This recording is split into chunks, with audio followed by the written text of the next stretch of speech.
Hello বন্ধুরা, তানহার স্বপ্নের চ্যানেলে তোমাদের সবাইকে স্বাগতম। আজকে আমি তোমাদেরকে দেখাবো পেঁপে দিয়ে ডালের বড়া। পেঁপে দিয়ে ডালের বড়ার জন্য ফার্স্টে আমি ডালটাকে ভালো করে বেটে নেব। তারপরে পেঁপেটাকে একটা মেশিনের সাহায্যে ভালো করে কুচি করে নেব। তারপর ওর ভিতরে দিয়ে দেবো আমি ভেষণ, পরিমাণ মতো ভেষণ দিয়ে ওর ভিতরে আমি দিয়ে দেবো পেঁয়াজ কুচি আর কাঁচামরিচ কুচি, দিয়ে দেবো রসুন কুচি। তারপরে ওর ভিতরে দিয়ে দেবো আমি হলুদের গুঁড়ো, মরিচের গুঁড়ো, স্বাদ মতো লবণ আর সয়াবিন তেল দিয়ে ভালো করে আমি একটা চামচের সাহায্যে মিশিয়ে নেব। তোমরা চাইলে হাত দিয়েও করতে পারো। ভালো করে মেশানো হয়ে গেলে ওর ভিতরে আমি দিয়ে দেবো একটা ডিম দিয়ে ভালো করে মেশাবো। ডিমটা অপশনাল, তোমরা চাইলে দিতেও পারো, নাও দিতে পারো, দিলে একটু স্বাদটা বেশি আসবে।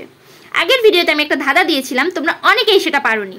চলো তাহলে এই ভিডিওতে একটা দারুণ ধাঁধা দেওয়া যাক। লাল মেয়া হাটে যায়, রোজ একটা থাপ্পড় খায়, কি বলো তো? এই ধাঁধাটার উত্তরটা পারলে? ভালো করে মেশানো হয়ে গেলে আমি চুলোতে দিয়ে দেবো অনেকটা পরিমাণের তেল। যত তেল দেবো তত ভালো ভাজা হবে। তেলটা ভালো করে গরম হয়ে গেলে চামচের সাহায্যে সুন্দর সুন্দর কিউট কিউট বড়াগুলো দিয়ে দেবো। তেলে ভালো করে লাল লাল করে ভেজে নেবো, একদম কড়া করে ভাজতে হবে। ভেজে ভালো করে একটা বাটিতে তুলে নেবো।